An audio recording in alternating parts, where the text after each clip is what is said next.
Mr. Frugen, next question. Thank you. Start with Congressman Zimmer. We've heard a lot of talk about lobbyists and special interests this election, especially in the presidential campaign, where John McCain has purged his campaign of several lobbyists. Acknowledging your background as a lobbyist, what is the appropriate role of lobbyists, if any? Have special interests exerted too much control over government and campaigns? I think the special interests have exerted too much control over politics and campaigns, and I've been a reformer ever since before I was a member of the New Jersey State Legislature and then went on to Congress. Amongst the reform legislation that I proposed was lobbying reform legislation, which would set a 5-year limit to the period of time between which you would leave Congress and be able to come back to Congress to lobby your former colleagues. The limit has been 1 year. I also said that former members of Congress who were currently lobbyists shouldn't be allowed to have access to the House floor, the House gym, the House members' private dining room. Those provisions have been adopted last year in lobbying reform legislation.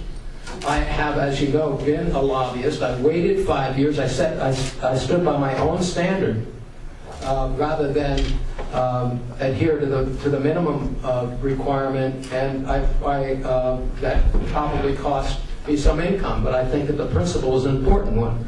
We also need tremendous transparency in the lobbying process, so you know where the money comes from, who is hired, what they're lobbying for, and I believe that transparency, which has been increased somewhat in legislation that I do support, and that was passed last year, should also be extended to apply to members of Congress being required to disclose, and senators being required to disclose with whom they met and what they talked about when lobbyists comes to visit them, so that the public will have a complete understanding of what's at stake.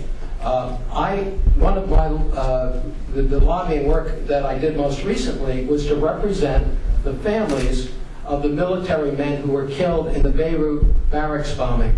That's we were successful in letting them be able to collect damages from Iran who caused that bombing, and I'm proud of that work. I think that shows that lobbying can serve a beneficial impact.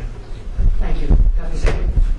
We cannot win in November with a lobbyist as our candidate. It's not going to happen. Lobbying is to politics what used car salesman is to the economy. For the very simple reason, people don't have trust in people who make a living trying to get special privileges for business. That's called corporate welfare. That's not what the American people are looking for. Lobbyists becoming U.S. senators. What they're interested in is leadership on the issues that I've been advocating for 4 decades. Issues that I personally have been lobbying in my writing and speeches and radio and television interviews for the past 30 years. And if Dick Zimmer had taken my advice, we'd have a balanced budget today at much lower levels. We'd have much less inflation. We'd have a stronger dollar. We wouldn't have involvement in civil wars overseas. And as far as embracing a Democrat proposal on the war issue, that couldn't be further than the truth. I believe that our nation has lost its way, and what we need to do is restore the Constitution to give the members of Congress the direction they need to be serious about their oaths of office. And that means not engaging in policies that put our troops in harm's way in a civil war overseas. That's just common sense. That's not Democratic. That's not Republican. That's pro-American.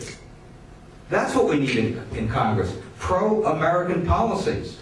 Not policies that are the special interest of a contractor or a region or a business or a group of people who have the resources to lobby Congress. That's what's wrong with politics in America today. And I am that change agent who will fix it in Washington, because I don't owe anybody anything to get elected. Thank you. Mr. Zimmer, would you like a 30-second rebuttal? Yes. Everything I've done as a lobbyist is a matter of public record. You can look it up.